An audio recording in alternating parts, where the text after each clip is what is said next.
Você já leu um conto ou um romance e teve a impressão de que a voz do narrador e da personagem se confundiam? Talvez você estivesse diante daquilo que nós chamamos de estilo indireto livre. Esse é o tema da nossa aula de hoje, na qual a gente também vai analisar o uso desse recurso no começo de 100 anos de solidão.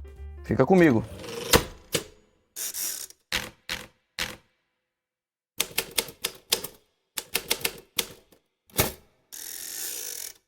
Olá! No livro Como Funciona a Ficção, James Wood diz que a ficção é uma casa com muitas janelas, mas poucas portas, 2 ou 3 no máximo. Com isso ele queria dizer que, na verdade, você vai contar uma história talvez com a primeira pessoa, com a terceira pessoa, forçando a barra com a segunda do singular e mais ainda com a primeira do plural.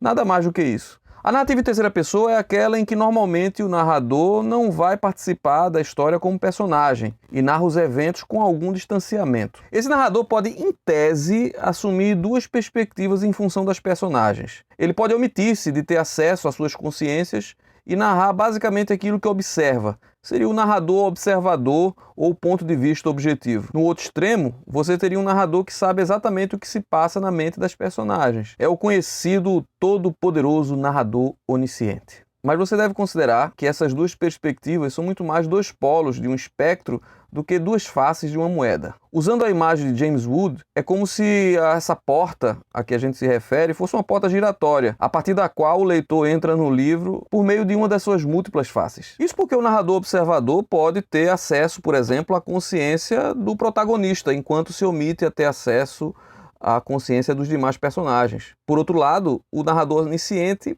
vamos ser sinceros, é na verdade uma grande farsa. A onisciência existe apenas em tese, porque o autor, no momento em que opta por acessar determinada consciência em detrimento de outra, ou escolher certas circunstâncias em que determinadas informações vão ser reveladas, de alguma maneira impõe uma visão parcial da realidade. Não teria como ser de uma forma diferente. Além disso, modernamente é muito mais comum que esse acesso à consciência se dê de uma maneira mais fluida e não com o uso daqueles famigerados verbos de pensamento. O dia está muito bonito, pensou fulana. É quando a consciência desse narrador se funde à da personagem por meio da linguagem. As falas não são tão marcadas como acontece no discurso direto, nem se escondem nas orações do narrador, como acontece no discurso indireto. Aqui temos o que se convencionou chamar de discurso indireto livre ou estilo indireto livre. Vamos fazer uma leitura para tentar entender melhor um pouco isso. Esse vídeo faz parte da série sobre foco narrativo. E se você ainda não viu os outros vídeos, você pode acompanhar clicando no card aqui acima.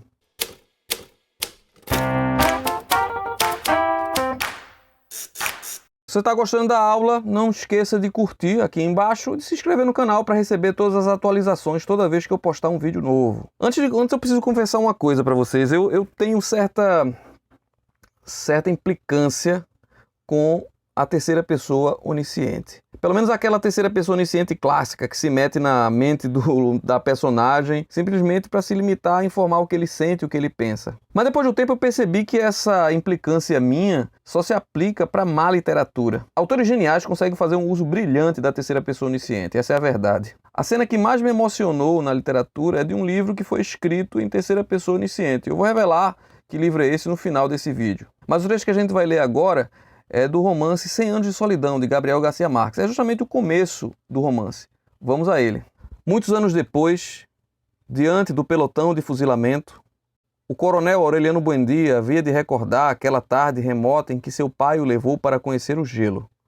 Macondo era então uma aldeia de 20 casas de barro e taquara, construídas à margem de um rio de águas diáfanas, que se precipitavam por um leito de pedras polidas, brancas e enormes como ovos pré-históricos. O mundo era tão recente que muitas coisas careciam de nome, e para mencioná-las se precisava apontar com o dedo.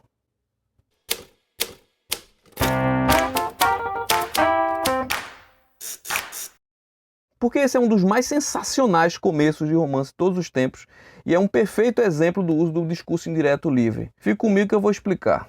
A primeira parte do enunciado já tem uma chave importante. Veja só. Muitos anos depois, diante do pelotão de fuzilamento. Depois de quê? A gente não sabe ainda. Mas a gente infere que seja no momento posterior àquele de onde o narrador está contando a história. Mas é também um trecho posterior à infância do personagem focado. Veja, o coronel Aureliano Buendia havia de recordar aquela tarde remota em que seu pai o levou para conhecer o gelo. Até aqui temos um narrador em terceira pessoa onisciente clássico, que utiliza descaradamente um verbo de pensamento, nesse caso aqui, recordar. Mas adiante a gente vai ver que esse uso não foi inocente. Esse narrador nos leva pela mão para a infância de Aureliano Buendia, e lá ele vai descrever Macondo. Mais uma vez a gente tem a impressão de estar diante de um narrador em terceira pessoa onisciente padrão. Macondo era então uma aldeia de 20 casas de barro e taquara construídas à margem de um rio de águas diáfanas que se precipitavam por um leito de pedras polidas brancas e enormes como ovos pré-históricos.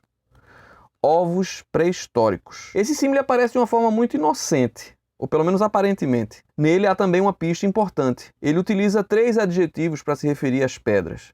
São polidas, brancas e enormes. Em outra aula a gente falou que a gente não deve ter medo do adjetivo. Gabriel Garcia Marques usa nesse enunciado só 5. 3 deles especificamente para se referir à pedra. Será que ele faz isso de maneira aleatória? Por que ele escolhe o adjetivo enormes para finalizar essa caracterização das pedras? Será que é porque as pedras do rio são realmente muito grandes? Você já voltou a um lugar que você só conheceu na infância e teve a impressão de que as coisas eram bem menores do que você lembrava? No entanto, o narrador aqui diz que as pedras eram enormes. Aqui a gente tem outra pista sobre quem realmente está descrevendo Macondo. Aqui as vozes do narrador e da personagem em foco começam a se misturar. Mas a gente vai ter outra pista mais adiante que vai nos ajudar a entender como se processa o estilo indireto livre, através de palavras plantadas de maneira muito sutil. Por isso que o trecho seguinte tem uma chave muito importante. Veja só. O mundo era tão recente que muitas coisas careciam de nome. Quando ele fala de mundo recente, ele parece sinalizar para um mundo mítico. Mas ele fala de um mundo recente em termos absolutos ou para quem o observa? A exuberância da realidade não cabe na linguagem, mas isso se intensifica quando quem a maneja é alguém a quem realmente faltam as palavras. É por isso que eu acho que os olhos que o narrador aqui toma emprestados para descrever Macondo são os olhos de uma criança, para quem o mundo efetivamente é recente. Voltamos então a Macondo pelos olhos de Aureliano Buendia, criança.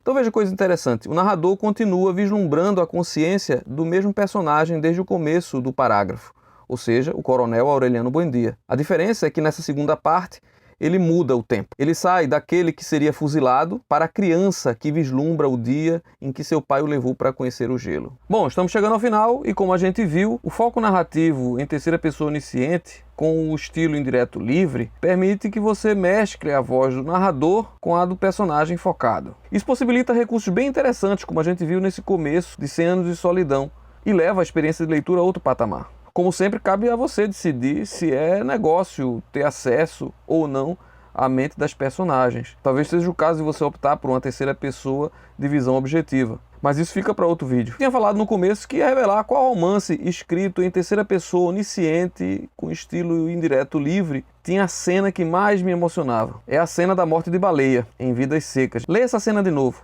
Perceba como Graciliano entra e sai da mente de Baleia nessa que é uma das cenas mais bonitas da literatura em língua portuguesa. Deixe nos comentários o que é que você achou. Até a próxima!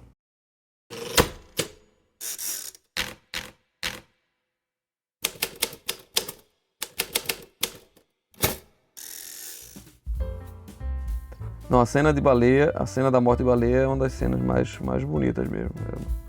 É monstruoso.